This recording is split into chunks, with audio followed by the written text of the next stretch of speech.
So tell me, DreamWorks, why do you want to make a Bad Guys 2?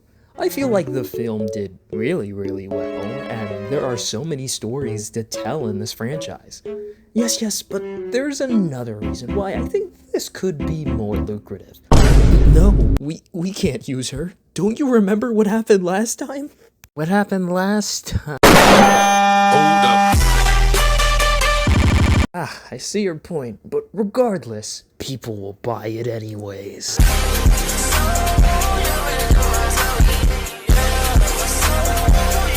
The Bad Guys. This is a DreamWorks movie that came out back in 2022 that sort of started kickstarting the DreamWorks resurgence, and then when Puss in Boots: The Last Witch came out, that's what fully cemented it, with DreamWorks' new style of animation and so many new innovative ideas of storytelling. And with this movie, it had so much going for it, and it delivered. The movie was funny, the movie had stylized animation that really brought it to life, and the movie was just simply fun, and it made a lot at the box office. So it was only inevitable until DreamWorks was gonna make a sequel. And they got to work on that really quick. They couldn't leave the Diane fans started. And with The Bad Guys 2 coming out of it, DreamWorks is either hit or miss with their sequels. They have a lot of hits with their sequels. So going into this, I was optimistic. And coming out of the movie, yes, they kept that trend alive. It was great. Yes! Hell yeah! Hey, come on, baby! Come on! Yes! Come on! I don't even know why I'm surprised that this movie was really good. I think I even enjoyed it more than the first movie. That may be surprising for some people, but I personally did. There was so much more going on in this film, and it's just a lot. But it does everything right you could possibly want on a sequel. Delivering on things that people wanted to see in the first movie, making the stakes even higher, and the animation. The animation on this film is phenomenal, and it's some of DreamWorks' best. This movie, unlike a lot of animated films, they used anamorphic lenses to make the movie feel just so much more immersive. Gives it a cinematic scale that makes everything just wider and really brings you into it, and this movie just does it so brilliantly. More animated films need to do this. And one thing this film does a lot better than the previous film is you really do not know where this film is going. With the last film, there was a lot of cliches you were able to see coming a mile away, but with how bonkers this movie is, you really cannot predict it whatsoever. I just really couldn't, and I loved it for that. You can tell this movie is inspired by movies such as in Mission Impossible, Ocean 11. It's like they all had a collective child, and this is the result, and it's just so much fun with these characters. The humor still holds up, and all the life that the characters bring it to the table are just really good. Now, what is the film about? It picks up after the first film. The bad guys are now good, and they're having trouble finding jobs. And they suddenly see that there's this other crime syndicate that's going around stealing things, and they see this opportunity to catch them and be seen in a better light to get jobs. But this ends up meeting the bad girls, simply put.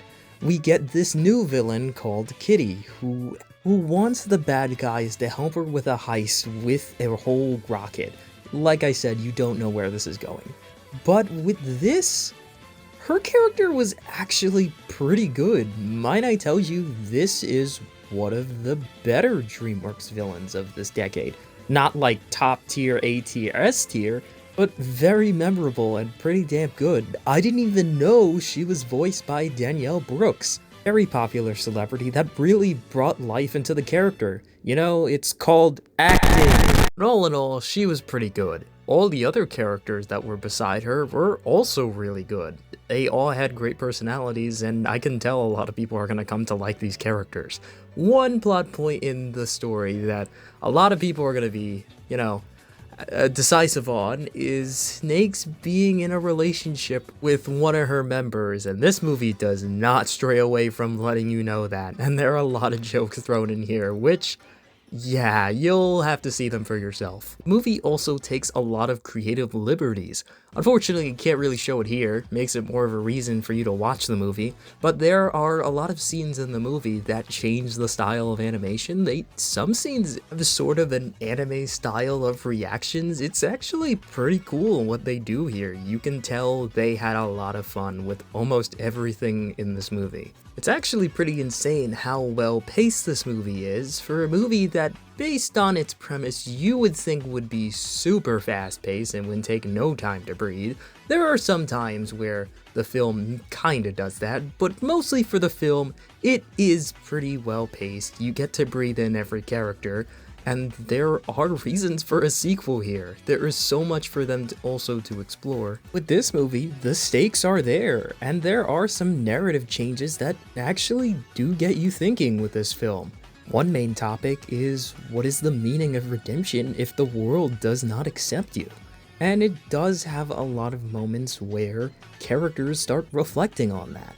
There is a whole problem with how quickly people can switch up on the bad guys simply because of looks, and honestly, there are things in this movie that, if they were to pass, they were unfixable. There were genuine things to worry about here. One plot point in this movie is that Diane's cover as being the Crimson Paw is threatened here, which actually makes you think, is it going to happen? Is it not? The movie does a really good job of doing that. The original movie with the comedy, it had great cutaway gags. That was one of the things that got a lot of laughs out of me, and this film does it even better. There's one at the very end that had my entire theater laughing. There's one thing that they introduced in the film that kinda had a difficult time understanding it, and I think the movie knew that. Introduced this new thing called MacGuffinite and how it was supposed to correlate with Kitty's plan, and it was supposed to steal up gold from the earth, and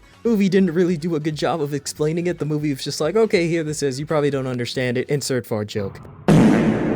But besides that, the movie knows what you came for, and it gives it to you. All the characters bounce off of each other, like, really, really well in this movie. It's just such a phenomenal cast.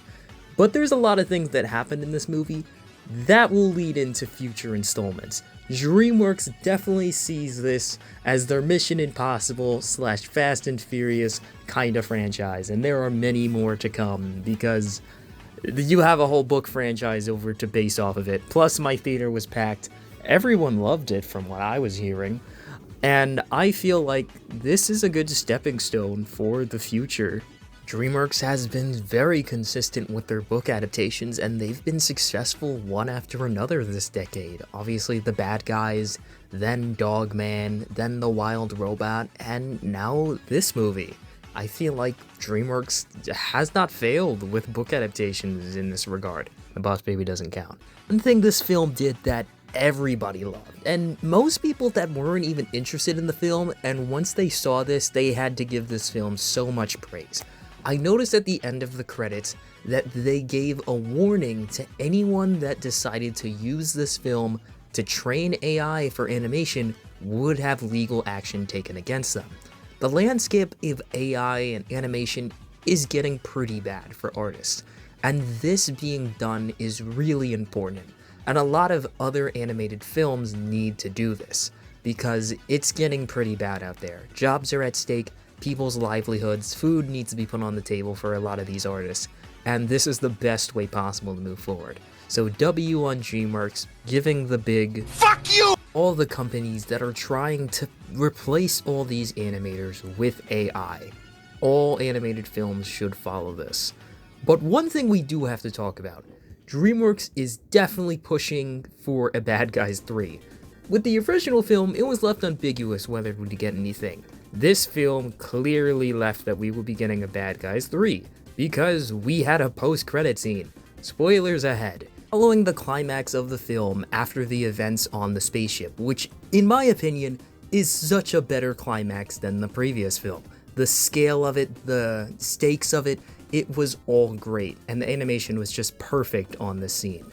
one of the things that was happening was all the MacGuffinite was releasing all the gold up into orbit. And one of the things that was brought up into orbit that was gold was Marmalade in his car. And yes, Marmalade does make a return in this film, and he's just super buff because of him working out in jail. And another thing that happened was Kitty revealed Diane's cover of being the Crimson Paw, and that has effects in the film. And the big thing everyone's gonna walk out of this for is that Diane and Mr. Wolf finally got together in this film. Not just got together, but kissed. And my theater lost it when it happened. And now with this being the furry couple that comes together, you already know what next film everyone's going to be pushing for this to happen, and if it doesn't, we riot. Kitty turns on her other members, and they all band together to defeat Kitty, but resulting in the entire space station beginning to crash into Earth.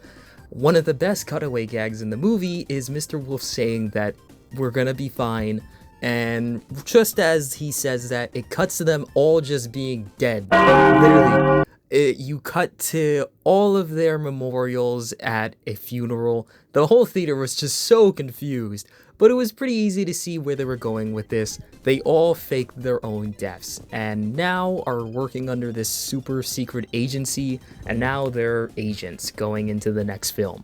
And the thing that will lead into the next film is that Marmalade is an alien. His whole car transforms into a spaceship, and he says that he's going home, which is clearly not on Earth and it's elsewhere. Now, I have not read the Bad Guys books, so I'm really oblivious to what's going to be going on in this next film.